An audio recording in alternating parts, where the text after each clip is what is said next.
Colonel Shailendra Singh ji. Colonel Sahab, thank you so much for joining my show. जय हिंद, नमस्कार आलिया जी, बहुत बहुत धन्यवाद कि आप अपने शो पर हमें इजाजत देती हैं बोलने की, बेखौफ होकर, खुलकर, और आपकी आवाम तक हम एक मैसेज दे पाते हैं, जहां मेरी कोशिश हमेशा होती है कि हम आलिया की तरह निष्पक्ष होकर सीधी बात करें। कल साहब, आपको आज बुलाने का जो है मकसद वो ये है कि एक बड़ा विजिट हो रहा है इंडिया का, और पुतिन जो है वो मोदी से मिले हैं और भारत के विजिट पर हैं। अब इसके अंदर वैसे तो इसके बहुत सारे एंगल्स हैं, लेकिन मैं आपसे ये जानना चाहूंगी कि कहा यह जा रहा है कि जैसे ट्रेड डील्स हो रही हैं, डिफेंस डील्स हो रही हैं, बड़े वेपन्स की बात हो रही है कि SU-57 स्टेल्थ फाइटर जेट्स जो हैं वो खरीदे जा रहे हैं इंडिया की तरफ से, और फिर SU-400 500 इंडिया की तरफ से खरीदे जाएंगे पुतिन से। तो एक कंसर्न ये पाया जाता है पाकिस्तान के अंदर कि क्या इंडिया ये जो हथियार खरीद रहा है, इतनी बड़ी डिफेंस डील कर रहा है रशिया के साथ, तो क्या पाकिस्तान पर एक और अटैक करने की तैयारी हो रही है, या पाकिस्तान के लिए ये हथियार खरीदे जा रहे हैं? ओवर टू यू कर्नल साहब। इंडिया जी, मैं आपको बिल्कुल आपके थ्रू आपकी आवाम को बिल्कुल निश्चिंत कर दूं, इनमें से कोई भी हथियार हमें नहीं चाहिए पाकिस्तान के ऊपर अटैक करने के लिए। कोई भी नहीं चाहिए इनमें से। S-400 भी नहीं चाहिए, S-500 भी नहीं चाहिए, SU-57 जो आप बोल रहे हैं वो भी मुझे नहीं चाहिए। I don't require it. मैं आपको क्रिटिसाइज नहीं कर रहा, मैं आपको सच्चाई बता रहा हूं। क्योंकि अगर मुझे पाकिस्तान के साथ एक फुल फ्लेजेड लड़ाई लड़नी है तो मेरी प्रेजेंट कैपेबिलिटी डाटा के तौर पर एक सुपीरियोरिटी में ऑलरेडी है। मैं ये कभी नहीं आपको झूठ बोलूंगा कि आपके पास टैंक मेरे से कम है, आपके पास सबमरीन मेरे से कम है, आपके पास नेवी के जहाज मेरे से कम है, आपके पास उड़ने वाले जहाज भी मेरे से कम है, वगैरह वगैरह। और सबसे बड़ी बात, जहाज होना या हथियार होना अपने आप में कोई फन्ने खा वाली बात नहीं है। आप उसे मेंटेन, उसके पीछे एक इकोनॉमी होनी चाहिए जो आपको मेंटेन कर पाए। आप रशिया का हालत देख रहे हैं, आप यूएस की भी हालत देख रहे हैं। लड़ाइयां आजकल, मान लीजिए मेरी बात, नए इकोनॉमी की है। मैं आपकी इकोनॉमी को कितना डिस्ट्रॉय कर पाऊंगा और आप उस इकोनॉमी को कितना सस्टेन कर पाएंगी लड़ाई में, लड़ाई जीती और हारी वहां जाएगी। क्योंकि ये जायज बात है, जीतेगा कोई भी, इकोनॉमिकली हारेंगे दोनों लड़ने वाले। इसलिए भारत की ये पॉलिसी मुझे कई बार ठीक लगती है कि अगर हमने न्यूक्लियर वेपन्स के लिए भी बोला है कि नो फर्स्ट यूज, तो उसका लॉजिक यही है कि अगर हम यूज करेंगे फर्स्ट तो सेकंड कोई यूज करेगा, और उसके बाद मानवता तो दोनों तरफ मारी जाएगी। सो उस पॉइंट ऑफ व्यू से मैं आपको बता दूं, S-400 मेरे पास ऑलरेडी है। अच्छा चलिए, कोई नहीं, अगर आपके यहाँ पर कोई बाल की खाल निकालने की कोशिश करेगा और वो बोलेगा कि नहीं जी आप S-400 तो डिफेंसिव वेपन है भाई, एयर डिफेंस के लिए है, तो आपको उसमें डर किस बात का? पाकिस्तान को क्या डर? भाई आपका जहाज जब मेरे तरफ उड़कर आएगा ही नहीं तो मुझे उसे गिराने की जरूरत नहीं पड़ेगी। और वैसे भी, मतलब इसे बुराई मत समझिएगा, ये प्रैक्टिकली हुआ है। 314 किलोमीटर पर हमने अगर पाकिस्तान के अंदर एक जहाज को गिरा लिया, तो अगर गिराने वाली बात आ जाएगी तो फिर तो कोई लिमिट ही नहीं है। So please don't take it that way, but yes, हम क्यों ले रहे हैं वो आपका कंसर्न होना चाहिए, मैं मान सकता हूं। हमारा मेन कंसर्न चाइना है, हमारा नंबर वन एनिमी चाइना है, हमारा नंबर वन कॉम्पिटिटर चाइना अपने आप को हमारे साथ समझता है, इकोनॉमिकली ऑल्सो।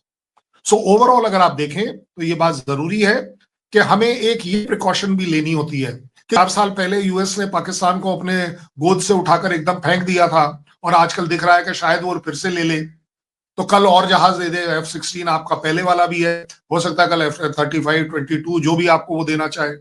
और ये हमें बड़ी जिम्मेदारी से पता है, एक सच्चाई से पता है, और हमें पूरा भरोसा है पाकिस्तान इस तरह के सारे वेपन सिस्टम और किस पर इस्तेमाल करेगा सिवाय भारत के? आप बता दीजिए। आप चाइना पर अटैक करेंगे नहीं, आप अफगानिस्तान पर अटैक करेंगे नहीं, आप ईरान पर अटैक करने का अफोर्ड नहीं कर सकते। आपके यहाँ शहबाज शरीफ बोलते कुछ भी रहे, इजराइल पे थोड़ी ना अटैक करके आप सुसाइड करोगे। सो ओवरऑल अगर आप देखें, आई डोंट थिंक इस पर बहुत ज्यादा डिस्टर्बेंस होनी चाहिए। इंडिया अपनी इकोनॉमी को ऊपर ले जा रहा है, अपनी सिक्योरिटी नीड्स चाइना के वर्सेस हमें जरूरत है अपग्रेड करने की। हम इन हथियारों को अपने यहां बनाना चाहते हैं, हम इन हथियारों को जरूरत जगहों पर बेचना चाहते हैं, ये हमारा एम है, क्योंकि हम इस समय लड़ाई के मूड में नहीं। ठीक। करण साहब, जो पुतिन का ये विजिट है आफ्टर 5 इयर्स, जब इससे पहले वो इंडिया गए थे तो उस वक्त हालात बिल्कुल और तरह के थे। उसके बाद कुछ जंगें हुई, वॉर्स हुई, और उसके बाद अब वहां पर पहुंचना उनका इसलिए बहुत अहम है कि अब सरकमस्टांसेस कुछ और हैं। आपका अमेरिका से अच्छे ताल्लुकात नहीं है, टैरिफ की फिर वॉर चलती रही है, उनका टिल्ट आपकी तरफ जो है वो और भी ज्यादा हो गया, और आप जो हैं वो उनसे फायदा उठा सकते हैं, जबकि पुतिन दुनिया में एक ये शो कर रहे हैं कि वो ही इज नॉट आइसोलेटेड। तो आप क्या समझते हैं कि क्या ये बात जो मैंने कही ये सही है? और इसके अलावा अगर आप इस विजिट का एक बड़ा आप कहें कि सबसे ज्यादा बेनिफिट किसको है, और किस चीज को आप सबसे बड़ी चीज समझते हैं, तो वो क्या है? सबसे आसान सवाल है कि इसका बेनिफिट किसको है। इसका बेनिफिट सीधे सीधे पुतिन और रशिया को है। इसका सीधा सीधा बेनिफिट इंडिया को है। इसका सीधा सीधा बेनिफिट पूरे वर्ल्ड को है। उससे भी बड़ा इसका पूरा पूरा बेनिफिट मानवता को है, ह्यूमैनिटी। मैं आपको एक के बाद एक उसके प्रूफ दे देता हूं। अगर रशिया मेरे यहां पर कुछ कर रहा है तो आपको क्या लग रहा है, फ्री फंड में कर रहा है? Russia after all is going to earn money, चाहे वो एनर्जी नीड्स हो, न्यूक्लियर नीड्स हो, न्यूक्लियर मिनी प्लांट्स हो, वो अपनी जो कौन सी वाली फील्ड है, एलएनजी वाली जो फील्ड है, उसमें इन्वेस्टमेंट देख रहा है। अगर वो SU-57 मेरे यहां बनाता है, ठीक है हम्म। ना, तो जैसे ब्रह्मोस उसने हमारे साथ बनाई, ब्रह्मोस बिकनी शुरू हो गई।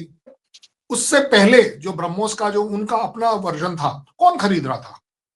कहां वो दुनिया में थी? हम्म। S-400 कागजों के ऊपर सबसे ज्यादा अच्छी मानी जा रही थी, लेकिन उसे ग्राउंड पर वॉर सिचुएशन में, रियल वॉर सिचुएशन में प्रूव किसने किया? इंडिया ने प्रूव किया। दैट मीन्स अगर वो इंडिया में बन रही है और अगर बना पाते हैं तो दुनिया उसकी तरफ देखेगी। And it's air defence system. आपने हालात के ऊपर बात करी, हालात में क्या बदली है? रशिया के साथ हमारे पिछले 70 साल से अच्छे रिलेशन है। हमारी बहुत बड़ी डिपेंडेंस ऑब्लिक इंटरडिपेंडेंस है वेपन सिस्टम्स के ऊपर।